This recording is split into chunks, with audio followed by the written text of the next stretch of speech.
Es un gusto poderme dirigir con ustedes en esta temática muy interesante que corresponde al derecho fiscal. Fiscal viene de la palabra fiscus, que es la cesta donde se recolectaban los higos y que posteriormente usaron los recaudadores de impuestos para recolectar. En su momento se denominaban tributos. Los tributos, bueno, pues esa palabra también es algo antigua, significa lo que es indispensable para la sobrevivencia de la tribu. Actualmente nosotros como mexicanas, mexicanos, con fundamento en el artículo 31, fracción cuarta de la Constitución y en relación con el artículo primero del Código Fiscal de la Federación, estamos obligadas y obligados a contribuir a los gastos públicos, ¿no? Esa palabra contribuir de ahí deriva la denominación de contribuciones. Entonces debemos pagar las contribuciones a la federación, a los estados, a los municipios.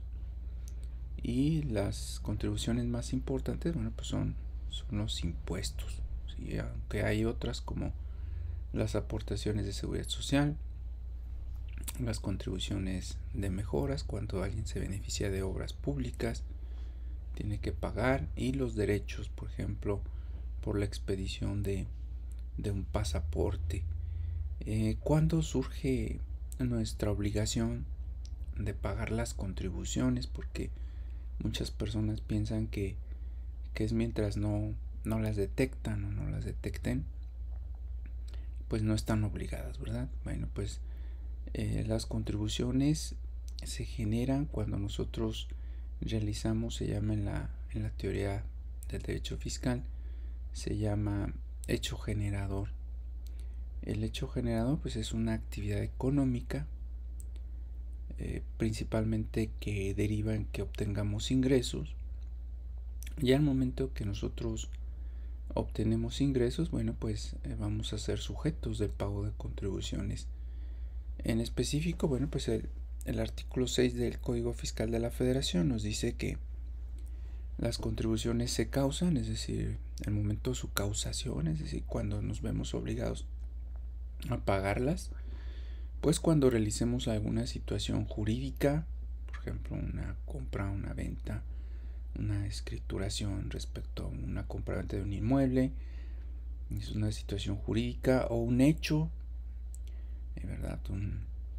Una adquisición, una enajenación de otros bienes. Sí, en esos momentos pues estamos obligados al pago de las contribuciones, y las contribuciones las determina el contribuyente, así se le llama a la persona que está sujeta al pago. Entonces el contribuyente las tiene que determinar, sacar el monto, la cantidad a pagar y hacer eso, el pago, ¿no? Y el contribuyente tiene que pagar esas contribuciones a más tardar el día 17 del mes siguiente a que realizó el hecho generador, que se le denomina. También se puede llamar hecho imponible, pues una conducta económica por la cual me van a imponer contribuciones. Entonces, en ese momento, pues yo me veo sujeto o sujeta a ese pago, y por ello estábamos analizando en la sesión anterior un ejemplo al respecto, ¿no? De una persona que recibe dinero del extranjero. Entonces, en cuanto recibe el dinero del extranjero, pues surge el hecho generador y debe cumplir con las obligaciones que nos mandata la Constitución, el Código Fiscal de la Federación, Ley del Impuesto sobre la Renta. Y bueno, pues tenemos que acatar esas disposiciones y sus reglamentos. Estas contribuciones, bueno, pues se deben cubrir por todas las personas, o las obligaciones se deben de cumplir por todas las personas que residen en México, ¿sí? O que realicen por alguna razón pues una actividad dentro del territorio nacional. Aquí tenemos actividades virtuales que todavía no se regulan bien al 100. Por ejemplo, una persona física que está inscrita en una plataforma, esa plataforma está en el extranjero y que percibe ingresos por una suscripción de nosotros, por seguirla en alguna página, en alguna plataforma. Entonces nosotros le generamos un pago, le hacemos un pago. Esa persona al estar en el extranjero, pues omite, ¿verdad?, el cubrir las contribuciones. Hay un proyecto a nivel mundial para grabar todas esas actividades, porque si se están saliendo mucho de control. Y hay diversas plataformas donde sobre todo, ¿verdad?, muchas de ellas son mujeres que se inscriben en una plataforma y después reciben ingresos por publicar contenido digital. Entonces, también hombres desde luego, pero bueno, pues fomenta, hay más actividades femeninas al respecto. Y entonces, al no tener su residencia en México, estas personas, bueno, pues omiten o no pagan, ¿verdad?, o no cumplen con sus obligaciones. ¿Qué nos dice el Código Fiscal de la Federación? Bueno, pues nos dice en su artículo 9 que estas personas tendrían que obtener más del 50% de sus ingresos totales en México para poder considerarse como residentes en nuestro territorio. Entonces tendría esta persona que hacer un cálculo para determinar cuántos son sus ingresos de México, de otros países, y si es más del 50%, entonces se considera que es una persona que realiza actividades en nuestro territorio nacional. En sí, a nuestra legislación no le interesa la nacionalidad, sino le interesa en dónde obtengan esos ingresos las personas, independientemente de su nacionalidad. ¿Sí? Y si fuera una empresa, pues igual las empresas se deben constituir conforme a la legislación mexicana para considerarse como empresas nacionales o empresas que se consideran parte o que realizan actividades dentro del territorio nacional. Entonces, para efectos fiscales interesa más la fuente de ingresos, ¿verdad? Es decir, la actividad y el lugar en donde se están obteniendo estos ingresos es lo que más le interesa a nuestra legislación, independientemente de la actividad, que desde luego debe ser lícita, e independientemente de dónde esté viviendo esta persona. Entonces, esa es la situación. ¿Y qué pasa en México con otros países también? Bueno, pues que hay muchas personas que viven o residen en el extranjero y mandan dinero a nuestro territorio. Entonces, las personas que reciben esas cantidades, entonces se ven sujetas al cumplimiento a las obligaciones que ya estamos comentando, ¿sí? Como darse de alta, llevar contabilidad, presentar declaraciones, etcétera, ¿sí? Entonces, un común mexicana, bueno, pues es una persona física, es una persona moral, que realiza actividades aquí en México preponderantemente, eso es lo normal, y que desempeña sus actividades en un estado, dentro de ese estado en algún municipio. Y la persona moral igual, pues tiene su administración en una localidad específica, puede tener varias sucursales, pero siempre va a tener la persona moral una administración principal. Entonces, en fiscal existe un término muy importante que se llama domicilio fiscal.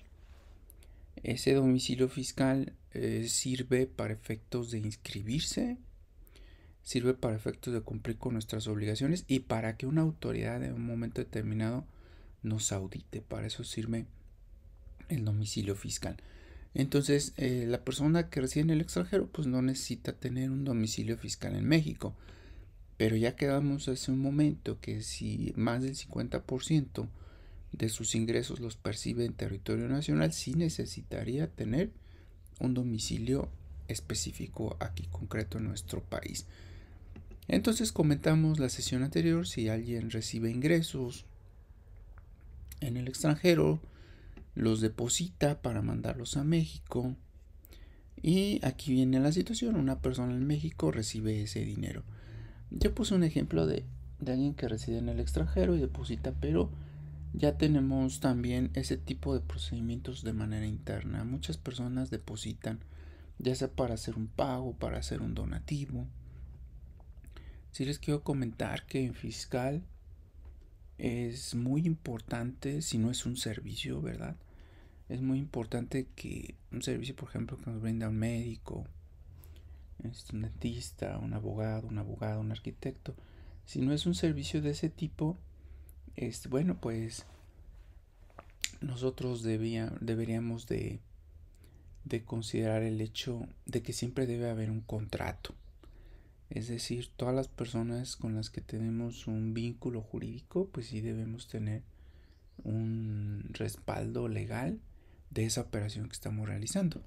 Entonces aquí, por ejemplo, en esta parte donde un extranjero, una persona que viene del extranjero, deposita a una persona que vive en México, pues debería de haber un contrato de donación, porque le está haciendo donativos de cantidades constantemente, ¿sí?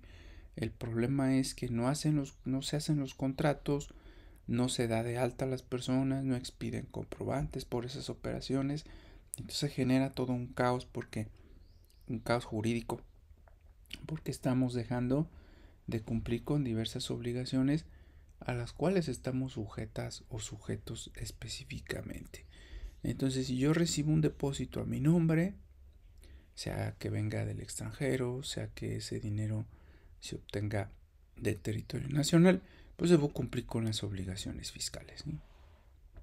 Ahorita vemos las de comercio exterior específicamente. Entonces, ¿qué implican esas obligaciones fiscales? Bueno, pues que estoy realizando una actividad en un domicilio concreto, ¿sí? En un domicilio específico que es un domicilio fiscal, ahí estoy obteniendo mis ingresos.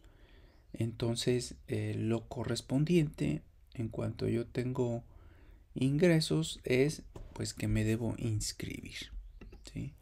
Es lo primero. Inscribirse no significa precisamente pagar con contribuciones. Depende de mi actividad, depende de las operaciones que realice, depende de la fuente del ingreso, pero siempre voy a necesitar una persona que sea especialista en fiscal, que me apoye con esa parte, es decir, que me apoye para llevar a cabo todo a partir de la inscripción. Si es especialista fiscal, pues normalmente va a ser un contador o contadora pública. Entonces, todas las personas, yo lo recomiendo, todas las personas que obtengan ingresos siempre deben de tener un contador o contadora. Sí, siempre. ¿Quién les ayudará a cumplir con las obligaciones fiscales de una manera correcta y evitar problemas que pueden derivar posteriormente en un embargo o a pérdida de bienes, de mercancías por parte de las personas que incumplieron con sus obligaciones? Entonces eso es muy importante. Todo lo que es inscripción y todo cumplimiento de obligaciones en materia fiscal es electrónico, ¿sale? ¿Qué quiere decir? Pues que las citas son electrónicas, el cumplimiento de mis obligaciones es electrónico, los recursos son electrónicos. Cuando presentamos un medio de defensa que es un recurso fiscal, también es electrónico. Todo lo que tiene que ver con el pago de contribuciones, cumplimiento de obligaciones fiscales, pues es a través de plataforma electrónica, ¿sí? Y existe un medio de comunicación, bueno, pues que es el buzón tributario, que es el medio por el cual la autoridad me va a contactar, ¿sí? Para el buzón necesito haberme dado de alta, me van a dar una firma electrónica. La autoridad me va a entregar con esa firma electrónica, con esas contraseñas que me otorga la autoridad, me voy a identificar en la plataforma de la misma y ahí voy a activar mi buzón tributario. Esa firma electrónica pues no solo me sirve para lo fiscal, también me sirve por ejemplo para tramitar una cédula, para presentar un medio de defensa por plataformas electrónicas. Entonces es muy importante tener esa firma electrónica. Es muy necesaria ya, y cada vez lo va a ser más, para poder nosotros validar nuestra identidad dentro de la plataforma y tener un certificado, una contraseña, que podamos imprimir nuestros comprobantes, generar e imprimir nuestros comprobantes fiscales por internet. Entonces esa situación es muy necesaria, muy importante, que lo debemos de considerar. Entonces la persona que no sea de alta pues no tiene ese tipo de credenciales electrónicas. Es decir, no va a tener firma electrónica, no va a activar su buzón, no va a poder presentar las promociones electrónicas con firma electrónica, ¿sí? No va a poder activar el buzón tributario y va a incluir en infracciones por las cuales le van a imponer una multa, ¿sí? Entonces, bueno, pues son cuestiones que debemos considerar, y nuestros clientes, cuando no cumplen con ello, bueno, pues nos van a buscar para que les presentemos un medio de defensa para tratar de eliminar esa parte, ¿no? Esa cuestión. Y pues le vamos a tramitar el recurso, el juicio, pero es muy complicado, ¿verdad? Porque al no cumplir con sus obligaciones fiscales, pues va a ser una defensa algo difícil, ¿no? Entonces siempre hay que llevar contabilidad, contratar, ya lo comenté hace un rato, al contador o contadora pública, es esencial para efectos de cumplir con las obligaciones. Recuerden que cuando no cumplimos con las obligaciones hay una consecuencia, que son las sanciones.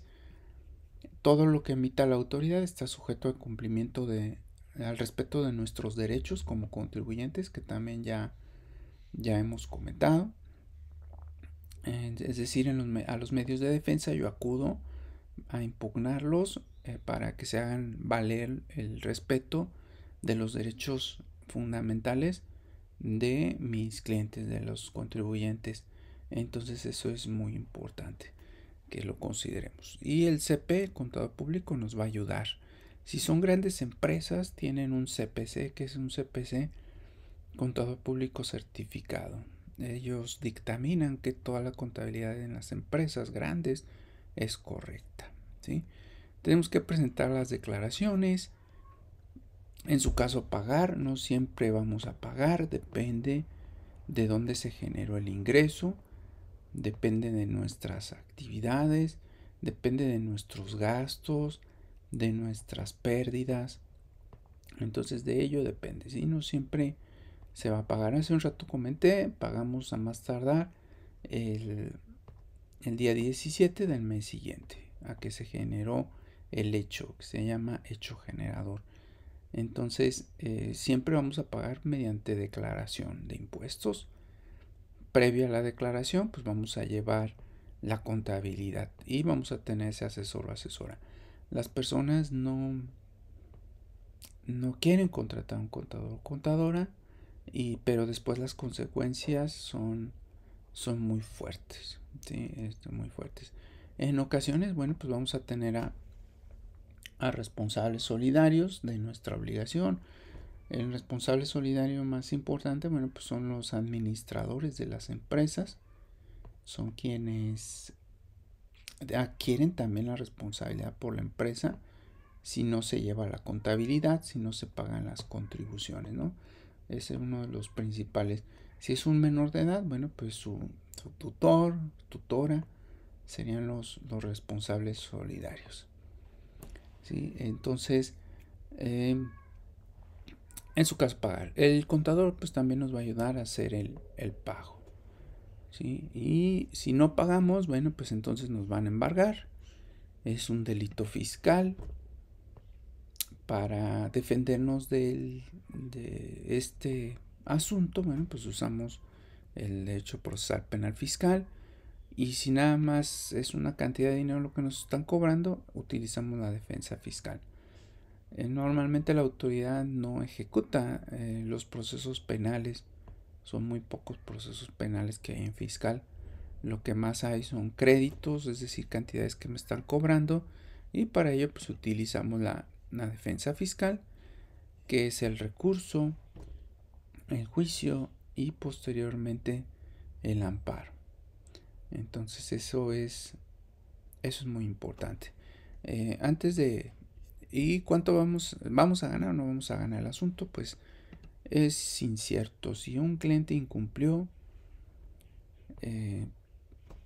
pues es incierto que vaya a ganar este cliente, ¿sí? Entonces, estas son las obligaciones: inscribirse. Cuando nos inscribimos, pues damos un domicilio fiscal. Vamos a regresar un poquito. Aquí, cuando nos inscribimos, damos nuestro domicilio particular, nuestro domicilio fiscal, nuestra acta de nacimiento, nuestra identificación. Le decimos a la autoridad cuál es el domicilio que nosotros consideramos fiscal. Nos van a dar un certificado que contiene la firma electrónica. Y pues con ese certificado vamos a firmar nuestros comprobantes fiscales. ¿Sí? Entonces eso es muy importante que lo consideremos en materia fiscal. Entonces el inscribirse pues es la obligación esencial. Después de inscribirse pues llevar la contabilidad. Ahí contratamos al contador o contadora. ¿Sí? Y por ejemplo, si fuera una persona moral, pues va a presentar también su acta constitutiva y va a llevar libros de socios o accionistas. Cualquier modificación a mi situación fiscal debo avisar, debo entregar o presentar ante la autoridad un aviso de que cambió mi situación, que ya hubo una modificación. Entonces, esa es la situación. La contabilidad, que es otro punto muy importante que hace el contador público o contadora pública. Bueno, pues esto se lleva en libros, principalmente puede ser en sistemas, en cualquier tipo de papel o electrónico. Pero la contabilidad también, ya lo comenté hace un rato, son contratos, estados de cuenta, todo tipo de libros, registros, inventarios, discos magnéticos o memorias USB, cualquier tipo de información que esté en computadoras, impreso, en memorias, etcétera, ¿sí? Entonces ahí está la contabilidad. Siempre que hay una contabilidad, pues también hay un comprobante fiscal por internet. Entonces forma parte de la contabilidad también cualquier tipo de comprobante fiscal, ya sea que yo haya emitido o que me hayan emitido a mi nombre. ¿Sí? Cualquier registro de ingresos, cualquier situación. ¿Cuánto tiempo tengo para hacer la contabilidad? Bueno, pues la contabilidad se elabora o se sube o se compila, ¿cómo lo podemos decir? Se adiciona a través de la página de internet del Servicio de Administración Tributaria. Entonces yo puedo llevar la contabilidad en papel, en un Excel, en una hoja de Excel, estar en mi computadora, pero siempre la debo ingresar al portal del Servicio de Administración Tributaria, quien esta autoridad incluso ya tiene información ahí precargada mía. Y esto tiene que ser mensual, es decir, cada mes se tiene que subir. Sí, eso es muy importante. Tengo que ingresar toda la información, se debe ingresar esa información de manera mensual al portal de la autoridad. Y pues como ya lo comenté, bueno, pues expedir, ¿verdad? Expedir los comprobantes fiscales por internet. Aquí está en la parte de abajo. Estos comprobantes fiscales se expiden cuando yo recibo ingresos, ¿verdad? O bien, por ejemplo, si fuera una empresa y tengo trabajadores, cuando yo les retenga impuestos a esos trabajadores, ¿sí? También. Entonces, si se le paga a un trabajador, el patrón expide, aunque el patrón no haya sido el que percibe ingresos, ¿verdad? Sino el trabajador, pero el patrón los tiene que expedir porque está reteniendo impuestos. Entonces, el patrón, al retener impuestos, se vuelve responsable solidario de esas contribuciones. Es decir, que tiene la responsabilidad de pagar esos impuestos el trabajador o el patrón, cualquiera de los dos, indistintamente, ¿sí? Entonces, siempre debemos expedir entonces un comprobante fiscal por cualquier ingreso, por cualquier acto, aunque no me paguen. Por ejemplo, vamos a suponer que se venda un producto. Ese producto, pues me prometen pagármelo dentro de 6 meses. Entonces, debo expedir un comprobante de cualquier manera, ¿verdad? Y ese comprobante por la venta, aunque no me hayan pagado. Entonces, el comprobante fiscal por internet también es por un acto, por una actividad, aunque no me genere ingresos, sino que me los vaya a generar posteriormente. Eso también es muy importante. ¿Para qué me sirve también eso?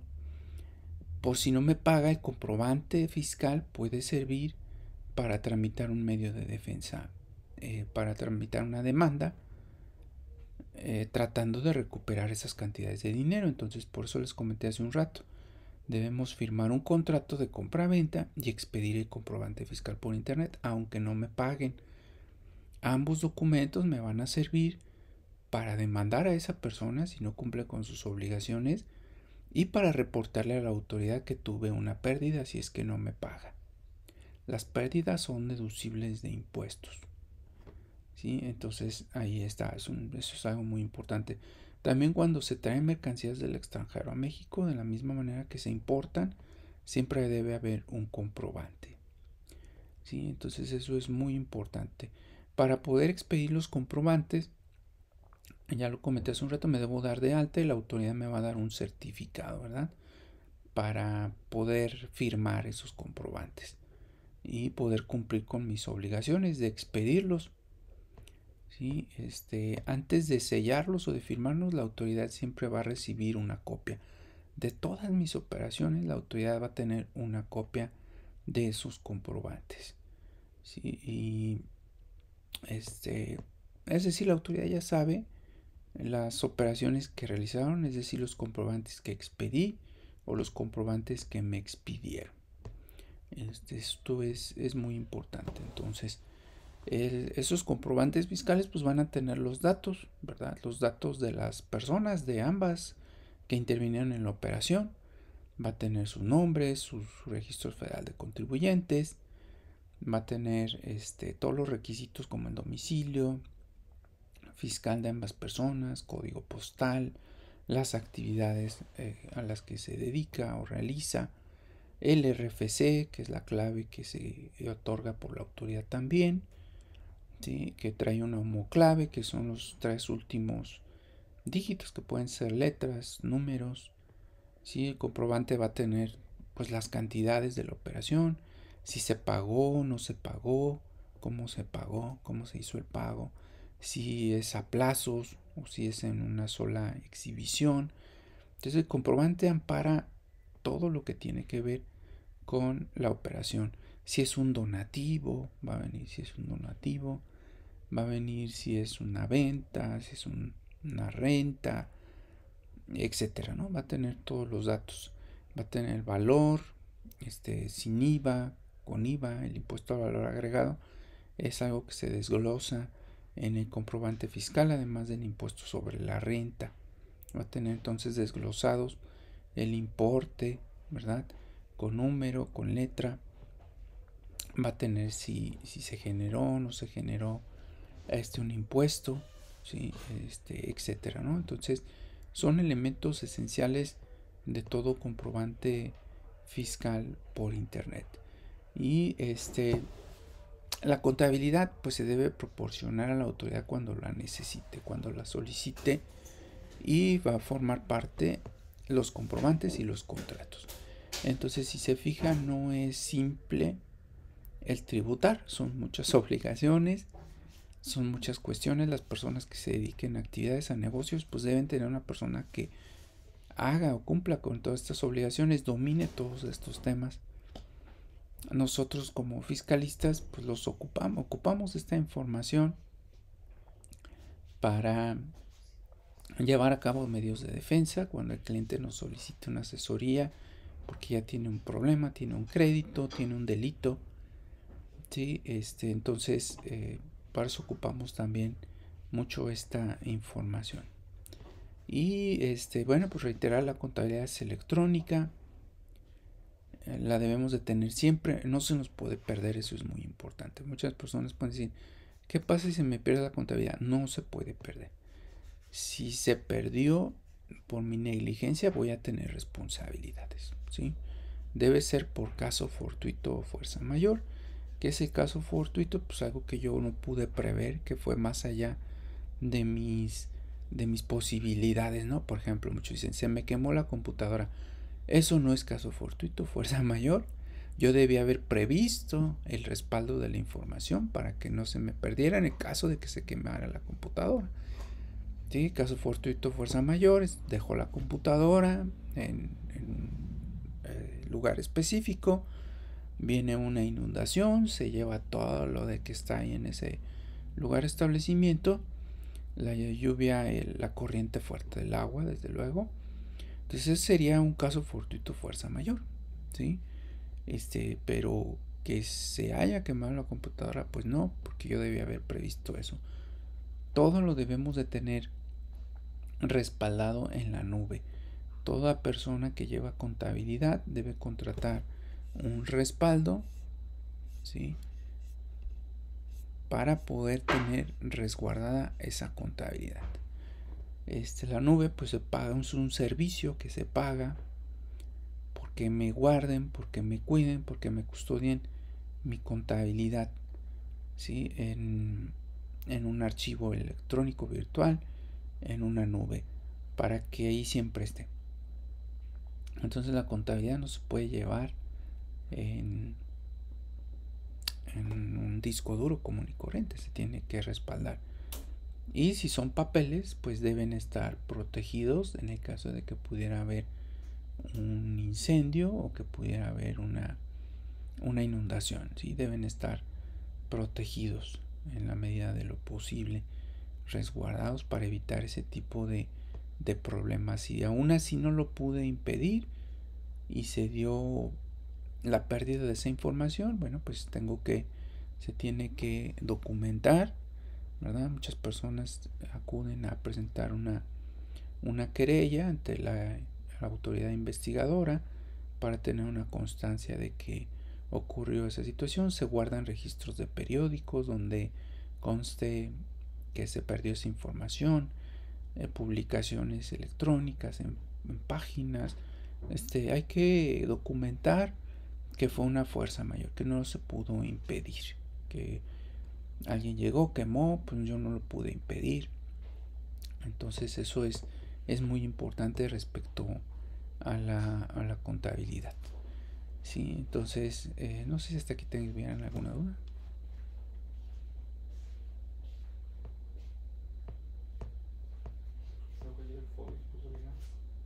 Ok. Bueno, pues son casos que a lo mejor nos llegan a consultar, ¿no?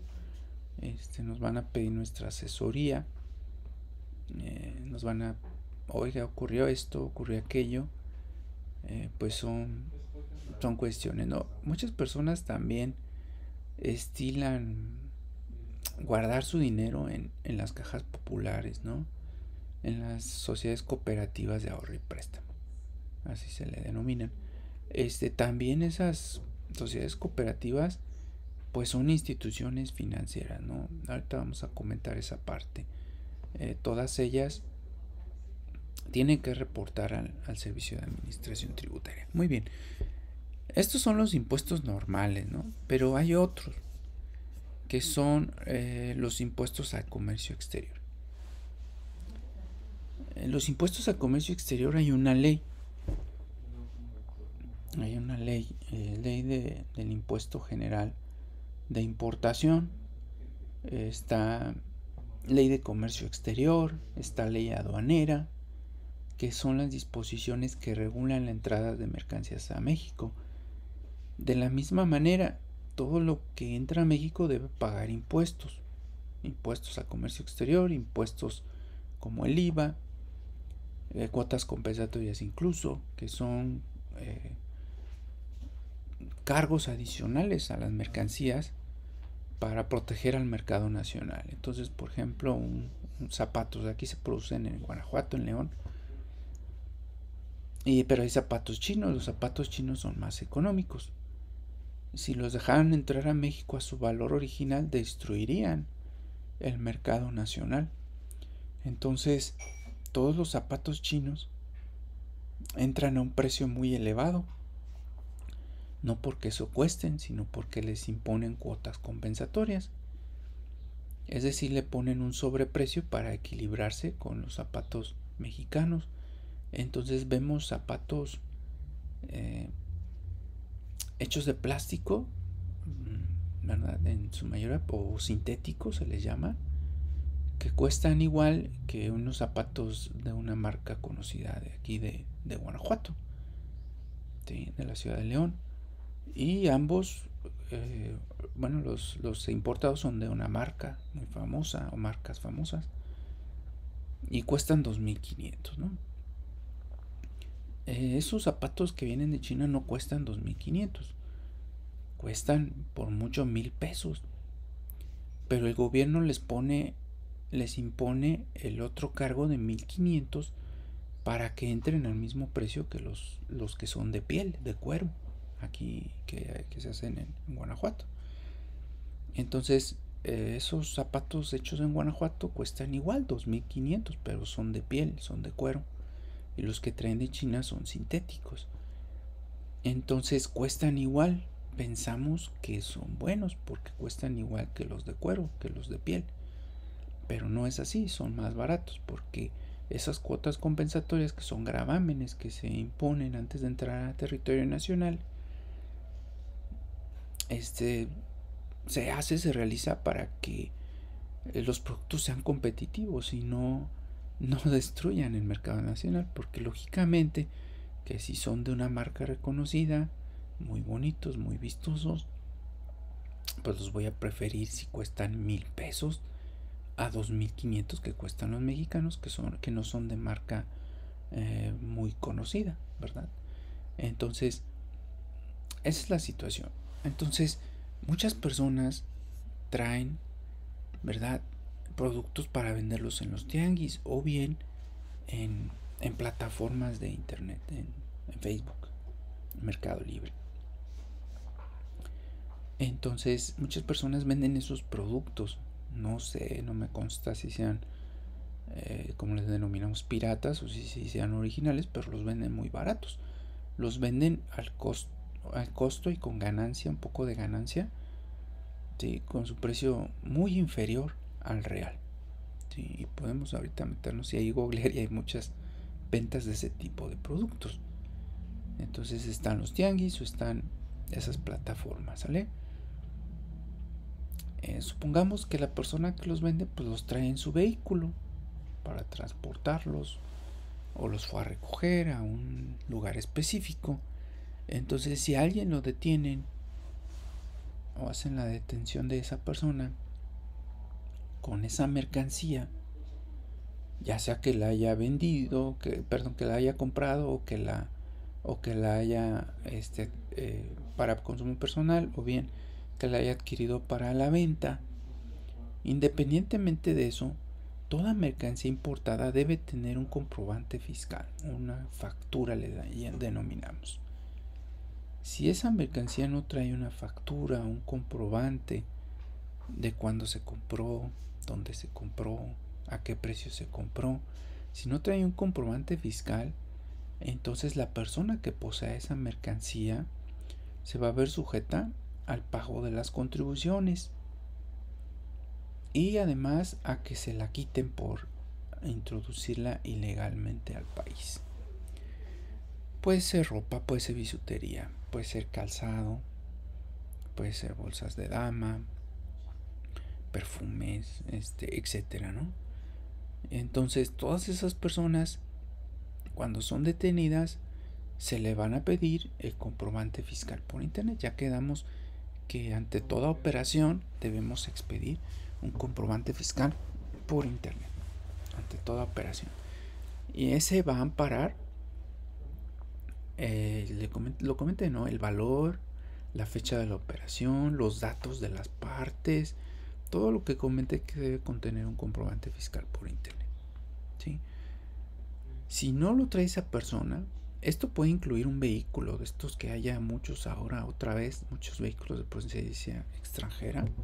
Es lo mismo, es una mercancía de comercio exterior que se importó y por la cual pues se deben cumplir con las obligaciones de carácter tributario. Entonces se le va a pedir que compruebe a esa persona, que muestre los documentos fiscales que acrediten o amparen la legal propiedad, posesión, importación de las mercancías. Se le va a pedir. Si no lo trae, entonces, ¿verdad? No presenta, no trae nada. Adquirió en el tianguis o lo trajo, le denominamos de contrabando. Entonces esta persona, lo que va a ocurrir es que se le va a embargar la mercancía y el medio de transporte. En este caso puse yo una camioneta, pero pudo haber sido un carro, ¿no? Entonces, toda persona que no tenga amparadas las mercancías extranjeras con un comprobante fiscal, se le va a embargar. Ese embargo se le llama procedimiento administrativo en materia aduanera. Lo conocemos como PAE. Como PAMA, perdón. Cuando no pagas impuestos, también se embarga y se conoce como PAE. Entonces son PAE, impuestos normales, PAMA, impuestos a comercio exterior. Es procedimiento administrativo en materia aduanera. Entonces la autoridad pues va a embargar esos productos, el medio en el que se transportan también.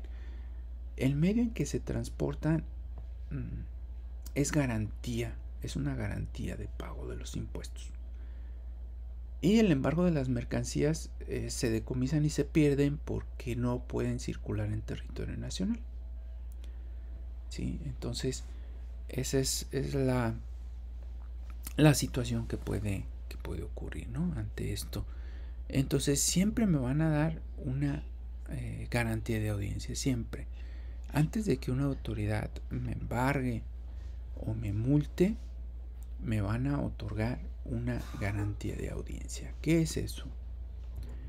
La garantía de audiencia implica que me escuchen y me permitan, por escrito desde luego, que me lean, podríamos decir, ¿verdad? Que atiendan mi punto de vista por escrito y que me reciban mis pruebas, ¿sí? Entonces, el día de hoy vamos a ver ese escrito en concreto. Vamos a ver sus elementos. Lo voy a mostrar ahí en la plataforma, ¿no? La garantía de audiencia es un derecho de los contribuyentes. Entonces, me van a embargar las mercancías y me van a decir, bueno, vas a tener 20 días para que manifiestes lo que a tu derecho corresponda. Cuando digan tu derecho corresponda, bueno, pues es una garantía de audiencia, ¿sí? Es decir, todas las personas con fundamento en el artículo 8 constitucional, 14, ¿sí? También de nuestra Carta Magna, tenemos derecho a ser oídos, ¿verdad? Y vencidos, le denominamos eso, ser oídos y vencidos. Es decir, que me permitan manifestar mis alegaciones y exhibir mis pruebas. Entonces, la garantía de audiencia es un documento que normalmente hacemos los abogados o las abogadas. También le denominamos promoción, ¿verdad? Nosotros los abogados o las abogadas. Para cobrar sobre este escrito, bueno, pues nosotros podemos acudir. En el caso de Guanajuato está la ley arancelaria, donde vienen los honorarios que podemos cobrar por una promoción de este tipo, y lo vamos a presentar ante la autoridad. Ya dije hace un rato, todos los escritos, promociones, etcétera, se presentan a las autoridades en medio digital a través de la plataforma. Pero puede ocurrir que esa persona no esté inscrita, que no cumplió con sus obligaciones fiscales. La principal es inscribirse. Si la persona no está inscrita, la promoción sí me la van a poder recibir físicamente, ¿verdad? Ante la autoridad. Pero la regla es que debo estar dado de alta, activar la plataforma del SAT, buzón tributario, y por medios electrónicos presento mi escrito de garantía de audiencia. Pero hay muchas personas, ya comenté, que no se inscriben, entonces me lo van a recibir a través de medios oficiales, impresos o físicos, como lo quisiéramos llamar, ¿no? Entonces, cuando es electrónico, pues lo firmo con la firma electrónica que me proporciona la misma autoridad. Cuando es impreso, lo firmo de manera autógrafa, ¿de acuerdo? Entonces, el futuro y ya lo que es actual, ¿verdad? También es que todo se firme con esa firma electrónica avanzada, exclusivamente. Hay excepciones, ¿verdad? A quienes no se les obliga a esta situación, a todas las personas, agricultores, ganaderos, pesqueros, silvícolas, personas que se dediquen a actividades del campo, no están obligadas a firmar electrónicamente. ¿Esto por qué? Porque incluso en algunas de esas localidades no hay medios electrónicos, no hay internet, ¿sí? Pero de ahí en más todos estamos obligados a hacerlo de manera electrónica, ¿sí? Entonces eso es muy importante antes de que consideremos ser una garantía de audiencia. Y para ello, bueno, pues se mandan esas promociones a través del buzón tributario. Entonces esos son requisitos, ¿no? Que vamos a... Lo voy a poner acá. Garantía de audiencia por medios electrónicos. También los recursos son por medios electrónicos. Por medios electrónicos. Entonces, esto indica por medio de la plataforma electrónica, bueno, un documento digital,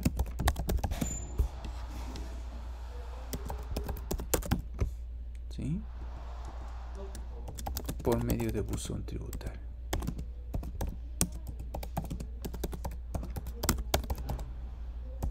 Este es un cambio muy importante porque muchos juzgados, tribunales, autoridades todavía es en papel. En fiscal ya tiene algo de tiempo esto de lo electrónico. Entonces el servicio de administración tributaria pues va a recibir mis promociones por medio de ese buzón tributario. El buzón tributario pues es un apartado, es una pestaña, como lo queramos llamar, dentro de la página del servicio de administración tributaria. A ese buzón tributario solo puedo ingresar si me di de alta ante la autoridad y si tengo mi certificado, mi firma electrónica que otorga la misma autoridad. Solamente una persona que no está dada de alta pues no va a poder hacerlo por medios electrónicos, no va a tener buzón tributario. Eso es una infracción y aplica multa, si no tenemos el alta y los medios electrónicos. Por eso hace rato lo comenté, todas las personas deben tener su alta, ¿verdad? Para efectos de cumplir con las obligaciones a través de los medios electrónicos. Bien, ¿cuáles son los elementos de ese escrito? Vamos a ponerlos aquí. Este escrito es cuando, reitero, me quieren imponer, la autoridad me detecta algo malo o presumiblemente malo, la autoridad lo hace. Sí quiero decirles que en materia penal existe la presunción de inocencia. Es decir, que todos son inocentes, es decir, todas las personas en penal son inocentes hasta que se demuestre lo contrario. En fiscal no existe la presunción de inocencia. Eso es un punto muy importante, ¿de acuerdo?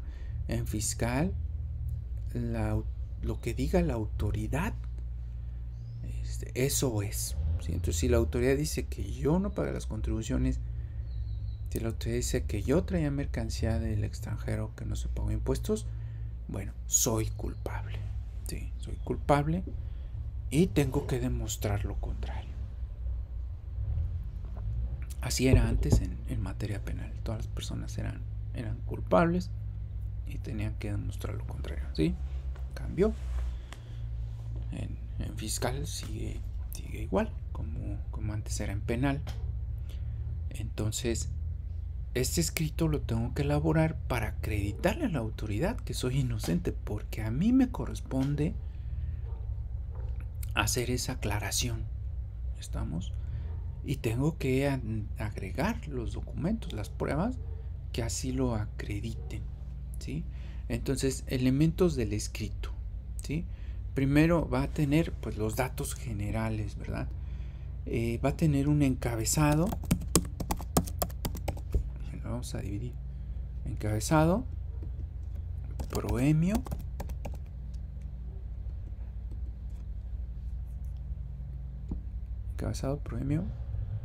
va a venir ¿cómo le podemos llamar este apartado? Bueno, pues los hechos.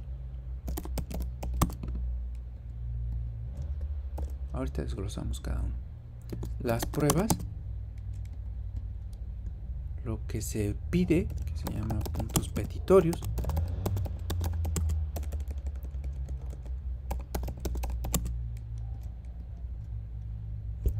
Va a venir el cierre del documento y desde luego los anexos.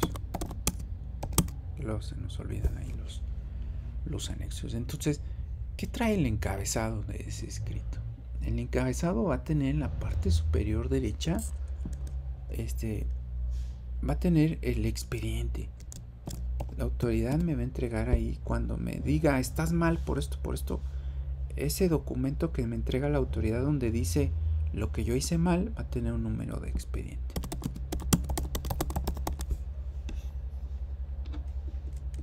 Entonces eso lo voy a poner en el encabezado del lado derecho.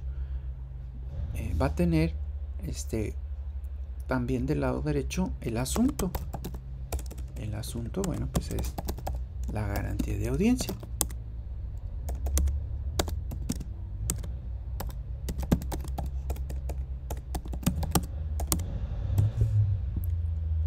Y en el encabezado también, pero del lado ya izquierdo, de mi lado izquierdo, desde luego, va a tener la autoridad a la que se dirige.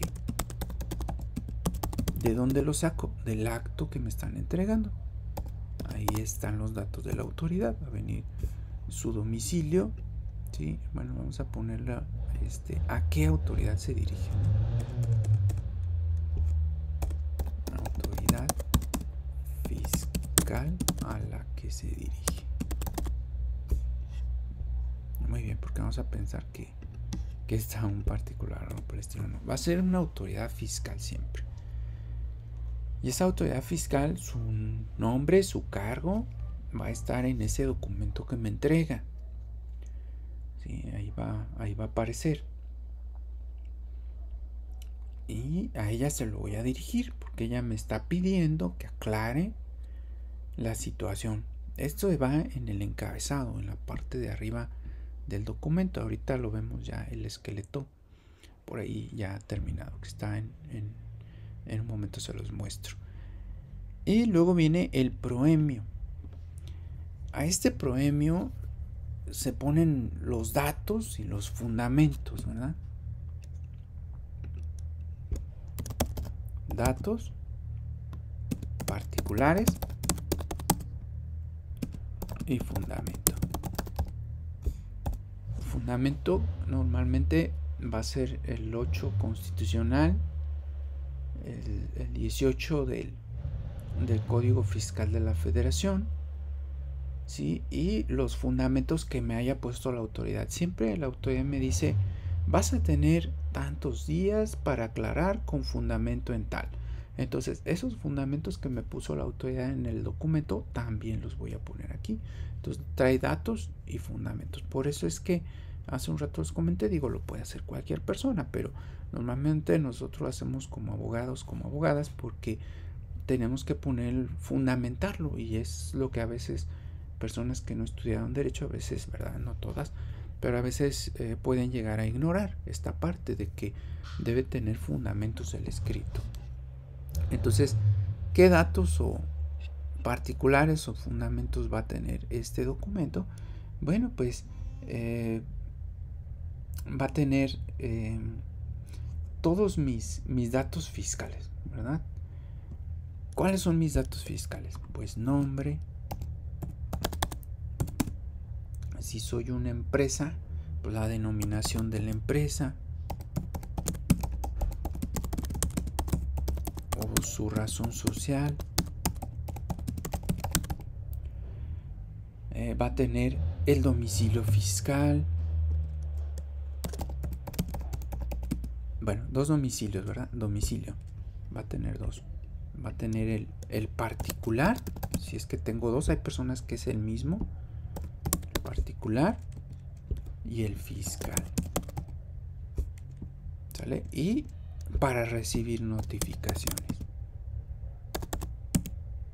Lo llamamos oír y recibir notificaciones.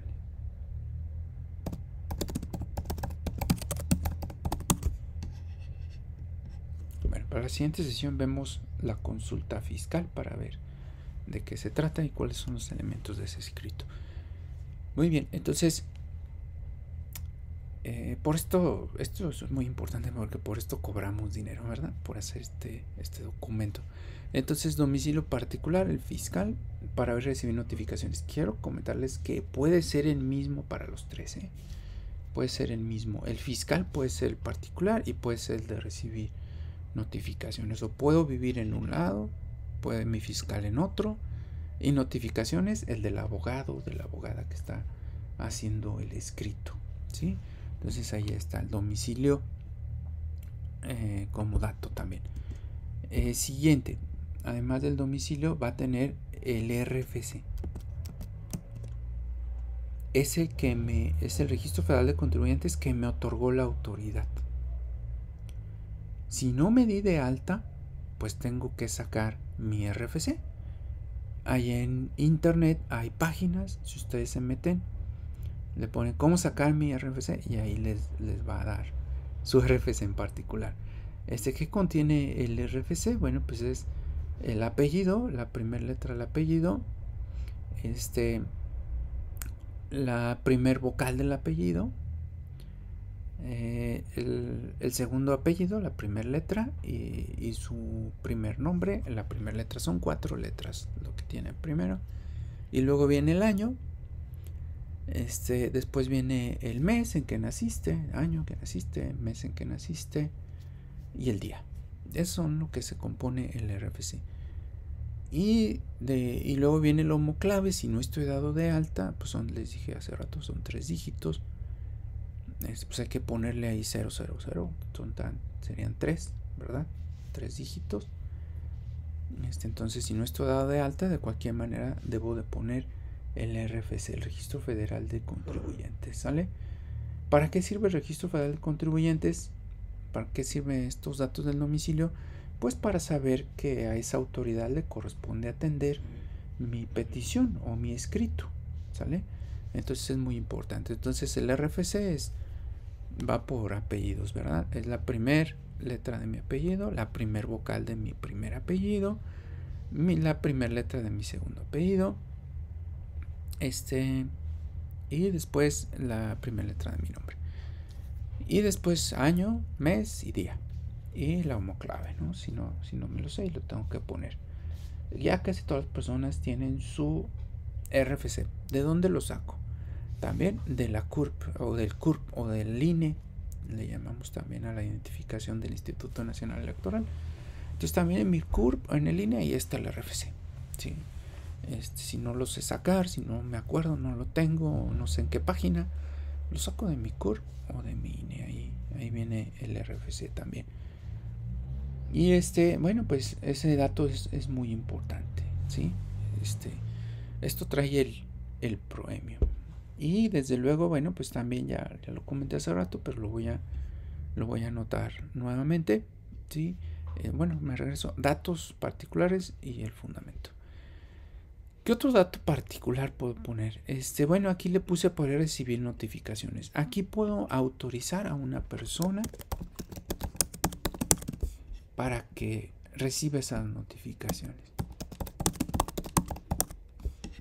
Alguna persona para recibir,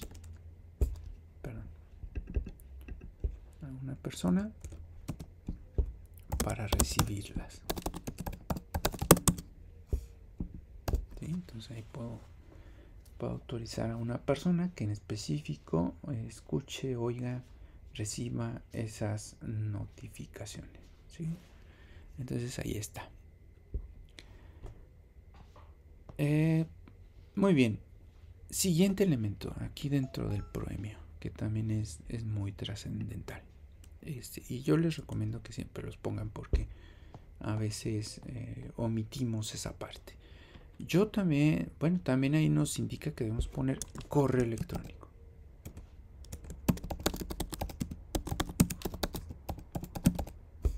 ¿Sí? Correo electrónico también. Pongan yo, aunque no es un requisito esencial, pero yo lo pongo el teléfono, número de teléfono.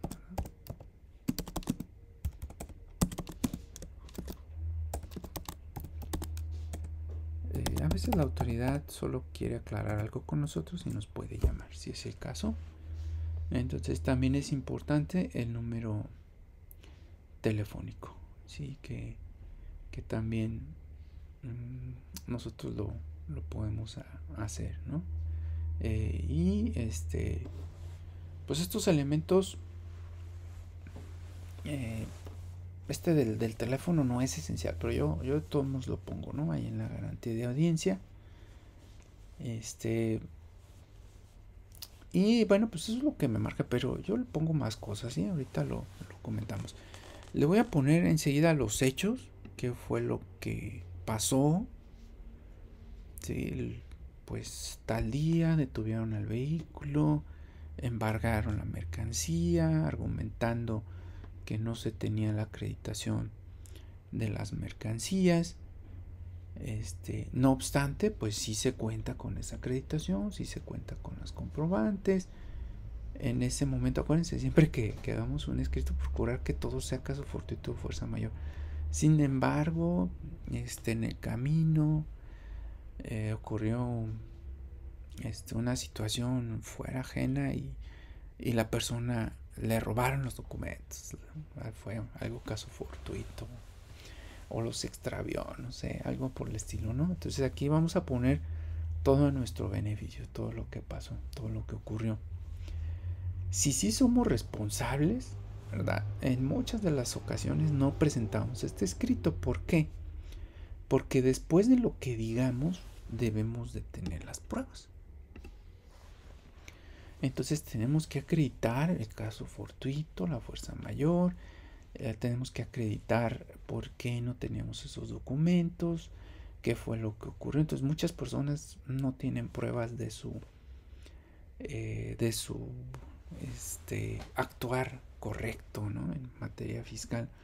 Por el contrario, están muy comprometidas por no haber cumplido con lo correspondiente. Y luego viene lo que yo le pido a la autoridad. Le pido que me escuche, no me multe, atienda, tenga acreditada mi no responsabilidad fiscal, etcétera. Viene el cierre del documento, lugar, fecha y firma. Y los anexos, que normalmente son las pruebas. Es un escrito muy sencillo. Lo más importante de este escrito son las pruebas. Lo voy a poner. Es lo más importante. ¿Sí? Puedo decir lo que quiera. Muchos abogados piensan, no, es que le voy a redactar argumentos así muy novedosos, ¿no? Y las pruebas, no cualquier prueba, ¿sí? Son normalmente solo documentales. ¿Sí? Las documentales se dividen en dos: públicas, que son los que hacen las autoridades o notarios, y las que más voy a tener pues van a ser privadas, que son facturas, comprobantes, contratos, estados de cuenta. ¿Sí? De las que más voy a tener van a ser de estas. Las públicas normalmente es el mismo acto de autoridad, ¿sí? Son los mismos actos de la autoridad, o una escritura,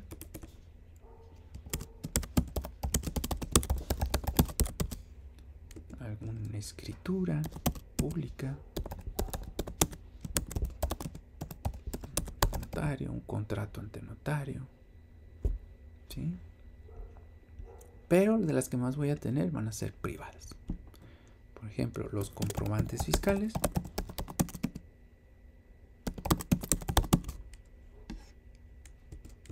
contratos, ¿sí? Que es lo más común que voy a tener, estados de cuenta, ¿sí? Entre otros, ¿verdad? Muy bien, entonces, partiendo de que yo soy culpable en materia fiscal, entonces lo más importante es que tengo que probar. En otras áreas, en penal, la regla es que todos son inocentes, ¿verdad? Hasta que se demuestre lo contrario. En civil, en mercantil, está otro principio que es el que afirma tiene que probar. Entonces, en este caso, si aplicáramos ese principio de que afirma tiene que probar, la autoridad tendría que probar, ¿verdad? Porque ella está afirmando que yo no cumplí. No, ni el de inocencia, ni el de que afirma tiene que probar son válidos ante la autoridad fiscal. Ante la autoridad fiscal el principio es que el contribuyente debe probar su inocencia fiscal, su inocencia tributaria. Muy bien, y aquí en la plataforma, dentro de la unidad 2, aquí tienen el escrito. Este es el esqueleto, ¿no? Aquí está. Ahí está, a su disposición. Muy bien, ¿alguna duda?